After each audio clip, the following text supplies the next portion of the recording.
और इटावा में एक ऐसा पाप हुआ जिसकी तस्वीरें शर्म से झुका देंगी। इटावा में दो कथावाचक भागवत कथा करने आए थे, लेकिन गांव वालों ने उन्हें पकड़ के जमकर पीटा। सिर्फ पीटा ही नहीं बल्कि उनके साथ ऐसा व्यवहार किया जिसने देश को शर्मिंदा कर दिया। ये रिपोर्ट देखिए। कुर्ता और लाल धोती में दो लोग हैं। कुछ लोगों ने इन्हें घेर रखा है।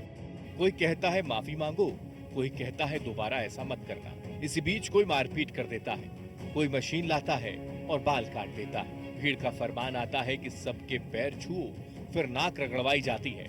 इतने पर दिल नहीं भरता तो इनके सिर पर मूत का छिड़काव भी होता है। तो जूते की नोक पर रखा संविधान, भाड़ में गया संविधान का अनुच्छेद 17 जो कहता है कि इस देश में लिंग, जात, समुदाय को लेकर कोई भेदभाव नहीं। चूल्हे में जल गया है समानता का अधिकार।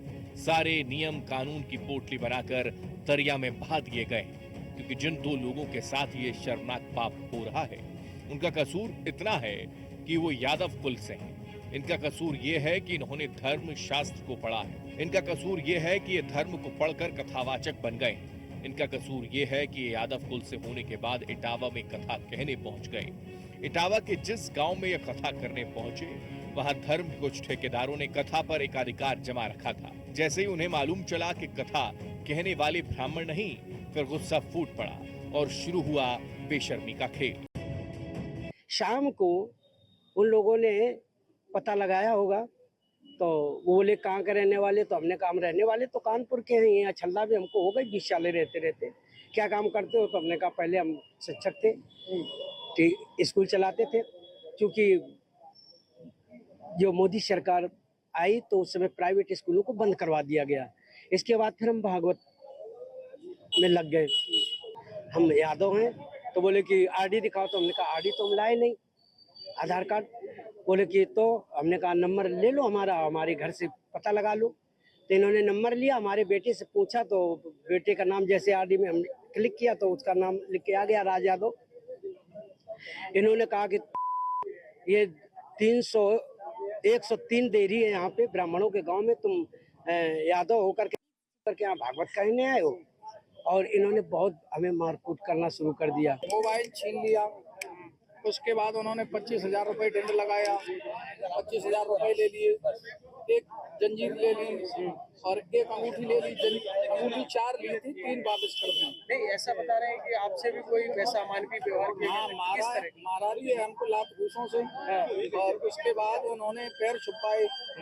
उसके बाद जब पैसा ले लिए, जंजीर ले ली, उसके बाद उन्होंने जो है चोटी हमारी काटी। पहले हमारे आचार्य जी की काटी, फिर हमारी चोटी काटी और बजरंगबली के जयकारे लगाए। उसके बाद हमको वहां से निकाला। पुलिस 4 आरोपियों को गिरफ्तार कर चुकी है, जेल भेज दिया गया है। आरोपियों को सलाखों के पीछे सभ्यता सिखाई जाएगी, सनातन का संस्कार सिखाया जाएगा। लेकिन इस बीच आरोपी पक्ष ने एसपी ऑफिस पहुंचकर पीड़ितों के खिलाफ ऐसे आरोप लगा दिए जिससे इस मामले में नया मोड़ आ गया है। एक और जहां इस मामले पर राजनीति तेज हो चली है, तो दूसरी तरफ जातीय गोलबंदी भी शुरू हो गई है। कथावाचकों के समर्थन में समाजवादी पार्टी और यादव महासभा के उतरने के बाद अब ब्राह्मण महासभा ने भी मोर्चा खोल दिया। ब्राह्मण महासभा का कहना है कि यादव कथावाचकों पर महिला से छेड़छाड़ का आरोप है। कथावाचकों पर लगे आरोपों की जांच होनी चाहिए, एक तरफा कार्रवाई बर्दाश्त नहीं की जाएगी। कथावाचन को जिन्होंने भावना की जगह व्यवसाय बना लिया है, व्यवसाय बनाने वाले लोग हमारे इटावा कथावाचन पीढ़ी अपमान कांड उन्हीं कुछ प्रभुत्ववादी और वर्चस्ववादी की वजह से घटित हुआ है। अगर पीढ़ी समाज के इन लोगों को इतना ही परहेज है तो घोषित कर दें कि परंपरागत रूप से कथा कहने वाले वर्चस्ववादी पीढ़ी समाज द्वारा दिया गया चढ़ावा, चंदा, दान, दक्षिणा कभी स्वीकार नहीं करेंगे। और अगर एकाधिकार ही आपको लाना है तो समय समय पर आप बहुत दावा करते हैं कि 370 खत्म किया है, तो देश में आप कानून ले आओ कि कथा वाचन का काम और एकाधिकार के लिए कानून ले आइए कि आप ही कह सकते हो और कोई दूसरा नहीं कह सकता। इस कार्रवाई को लेकर के हम लोग आज मिले थे कि जो पक्ष दूसरा है सिर्फ एक पक्ष को सुना गया, दूसरा पक्ष भी उन्होंने सुन लिया और उस पक्ष पर कार्रवाई के लिए पूरा भरोसा दिया है। कुछ समय मांगा है 2 से 5 दिन का, तो 5 दिन बाद पुनः मुलाकात होगी।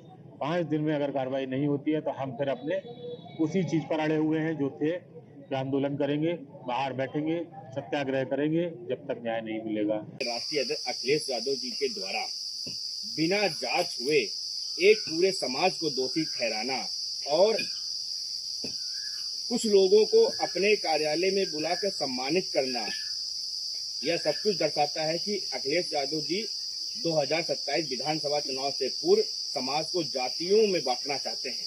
पूर्व में उत्तर प्रदेश के मुख्यमंत्री रही बहन कुमारी मायावती जी के द्वारा भी एक समाज के प्रति ऐसी भावना दर्शाई गई थी। संगठन में जिला अध्यक्षों की नियुक्ति करनी होती है तो पीडीए नजर नहीं आता है, फिर अपने ही जाति के लोगों को उसमें बैठाया जाता है।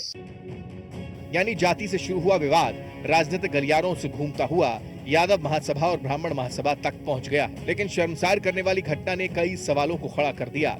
सवाल ये कि क्या कथा कहने का एक अधिकार किसी एक जाति के लोगों को है? सवाल ये भी कि जब देश के संविधान ने सबको बराबर का हक दे दिया तो फिर धर्म के ठेकेदार भेदभाव की दीवार क्यों खड़ी कर रहे हैं? सवाल ये भी कि अगर कथावाचकों ने बदसलूकी की तो फिर किसी भी वीडियो में बदसलूकी का प्रूफ क्यों नहीं है? हर वीडियो में जाति के नाम पर मारपीट की आवाज सुनाई दे रही है। सवाल ये भी है कि अगर इन कथावाचकों ने कोई बदसलूकी की है तो महिला की ओर से छेड़छाड़ का जो आरोप लग रहा है उसकी सच्चाई भी सामने आनी चाहिए। Bureau report, news one India.